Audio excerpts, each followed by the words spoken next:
अस्सलाम वालेकुम and hi to everyone. आज हम CCU 3.1 चैप्टर 13 के पेज 7 में, ये इसका लास्ट पेज है और ये एक्सरसाइज के हवाले से जो भी हमने लास्ट पेजेस में इसी चैप्टर के स्टार्टिंग में और अब तक जो भी पढ़ा है, तो यहाँ पे वो हम चेक करेंगे कि कितना हमने इसको गौर से सुना और पढ़ा है। तो नंबर 1 में complete the basic equipment requirement for the submerge arc welding process. तो सबमर्ज आर्क वेल्डिंग प्रोसेस के जो बेसिक इक्विपमेंट हैं वो कौन कौन से चाहिए होते हैं। उसमें नंबर 1 में ट्रांसफार्मर रेक्टिफायर है। टाइप में वेरी विद द वायर्स, यहाँ पे उसने डायमीटर नीचे दिखा के ये दो स्टार जो बनाए हुए आप नीचे उसकी जो है डिस्क्रिप्शन देख सकते हैं। तो इसी तरीके से नंबर 2 में इसके power and power turn cables हैं और टार्च हेड असेंबली है। यहाँ पे आप इसको जो है वो मार्क करते जाएंगे। तो नंबर 4 में यहाँ पे granulated flux of the correct type specification and match size, यहाँ पे नंबर 4 में। तो नंबर 5 में इसके फ्लक्स डिलीवरी सिस्टम है और इसी तरीके से फ्लक्स रिकवरी सिस्टम। तो डिलीवरी सिस्टम में हॉपर से जो फ्लक्स जो रिलीज़ होता है वो वहाँ पे डिलीवर किया जाता है। और नंबर 6 में जो एक्स्ट्रा फ्लक्सस होता है जो पूरे तरीके से कंबस्ट नहीं होता उसको रिकवर किया जाता है और बाद में फिर उसको जो है वो यूज़ भी कर लिया जाता है। नंबर 7 में यहाँ पे electrodes wire to connect specification and diameters.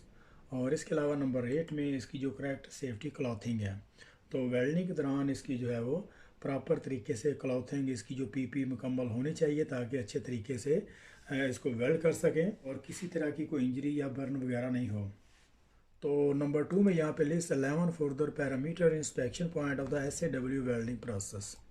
और इसके अलावा welding process submerge arc welding process के जो मज़ीद जो इसके पैरामीटर इंस्पेक्शन पॉइंट के हवाले से, उसमें नंबर 1 में एवरेज वायर फीड स्पीड है और इसी तरीके से नंबर 2 में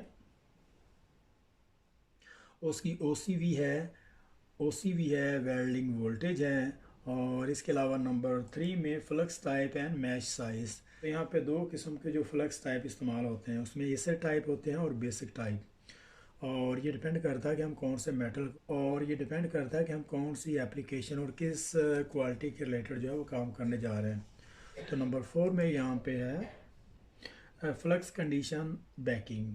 और इसके अलावा इसको जो नंबर 5 में यहाँ पे हम इलेक्ट्रोड्स वायर एंड कंडीशंस हैं और इसी तरीके से नंबर 6 में वायर स्पेसिफिकेशंस। और नंबर 7 में यहाँ पे जो है वो फ्लक्स डिलीवरी रिकवरी सिस्टम है। नंबर 8 में इलेक्ट्रोड स्टिक आउट। तो इलेक्ट्रोड की जो स्टिक आउट है ये असेंबली से जो वर्क सरफेस है उसका जो डिस्टेंस है उसको जो है वो स्टिक आउट कहते हैं। और इसके अलावा उसकी जो नंबर 9 में इंसुलेशन है और ड्यूटी साइकिल्स। इसी तरीके से नंबर 10 में यहाँ पे कनेक्शंस हैं, जितने भी जो इलेक्ट्रिकल केबल्स हैं वेल्डिंग केबल्स हैं उनके जो कनेक्शन हैं वो टाइट होने चाहिए ताकि कोई भी वोल्टेज वगैरह लॉस ना हो। और अगर वोल्टेज लॉस होता है तो फिर उसकी आर्क लेंथ डिस्टर्ब होती है और आर्क लेंथ डिस्टर्ब होने से जब वो पिघल रहे होते हैं तो वो जो है वो उसमें जो है वो फ़र्क पड़ता है। तो नंबर 11 में यहाँ पे कॉन्टैक्टिव साइज़ और कंडीशंस हैं और इसी तरीके से नंबर 12 में यहाँ पे स्पीड ऑफ ट्रेवल्स। तो speed of travels most element, तो स्पीड ऑफ ट्रेवल जो है मोस्ट वेरिएबल पैरामीटर है यहाँ पे। तो चेंज होती है तो इसकी जो वेल्ड मेटल की प्रॉपर्टी पे जो है वो डिफरेंट आता है। तो नंबर 3 में list 3 further typical imperfection that may be found in the SAW welds. और सबमर्ज आर्क वेल्डिंग प्रोसेस में आमतौर पर जो आने वाले जो इम्परफेक्शंस हैं उसमें नंबर 1 में श्रिंकेज कैविटी है और ये हम लास्ट पेज में इस पे जो है वो डिस्कस कर चुके हैं। ये आमतौर पर हाई डेप्थ विद रेशो की वजह से जो है वो वेल्ड की प्रोफाइल इस तरह से बनती है। तो उसकी वेल्ड मेटल की डेप्थ अगर डीपेस्ट हो और इसकी जो विड्थ है अगर वो कम हो तो इस वजह से जो है वो श्रिंकेज कैविटी आ सकती है। तो नंबर 2 में यहाँ पे उसकी जो सोल्डिफिकेशन और सेंटर लाइन क्रैक्स है। और ये सोल्डिफिकेशन क्रैकिंग और सेंटर लाइन क्रैक जो है ये सब मेर्ज आर्क वेल्डिंग प्रोसेस में आता है क्योंकि इसकी जो करंट डेंसिटी और इसकी में वोल्टेज बहुत ज़्यादा हाई होते हैं। तो इस वजह से जो वेल्ड मेटल की जो डिपोजिशन है वो बहुत ज़्यादा होती है, और इस वजह से फिर सोल्डिफिकेशन क्रैकिंग, जिसको हम सेंट्रल लाइन क्रैक भी कहते हैं, वो आने के चांसेस होते हैं। लैक ऑफ फ्यूजन है, और ये पोर ट्रैकिंग सिस्टम की वजह से। और इसी तरीके से नंबर 4 में यहाँ पे जो है वो परास्ती है। नंबर 4 में यहाँ पे इसकी जो परास्ती है, अगर कहीं से इसकी जो शील्डिंग गैस लॉस हो रही है या फिर बेस मेटल को अगर प्रॉपर तरीके से क्लीन नहीं किया तो इस वजह से परास्ती आ सकती है। तो ये चारों के चारों जो इसकी जो इम्प्योरिटी हैं, जो इम्परफेक्शन है, ये बहुत ज़्यादा आम तौर पर आने वाले एग्ज़ाम में ये क्वेश्चन माने जाते हैं। List 2 further advantages and disadvantage of the SAW welding process. और वेल्डिंग प्रोसेस में जो इसके एडवांटेज और डिसएडवांटेज हैं, वो यहाँ पे कह रहा है कि दो इसके मज़ीद यहाँ पे जो है मेंशन करें। तो इसमें नंबर 2 में जिसकी अगर एडवांटेज की बात करते हैं, लो वेल्ड मेटल कॉस्ट है इसकी।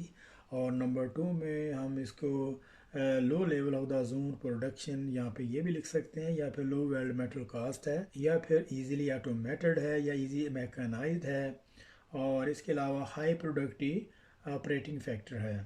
तो ये ज़्यादातर इसकी आर्क जो है वो ऑन रहती है, क्योंकि कंटिन्यू इसकी जो फिलर वायर है वो ड्राइव से होती हुई लीनियर के थ्रू और देन कॉन्टैक्ट टिप के थ्रू जो है वो कंटिन्यू वेल्ड मेटल को फिलर वायर जो है वो डिपॉजिट होती है।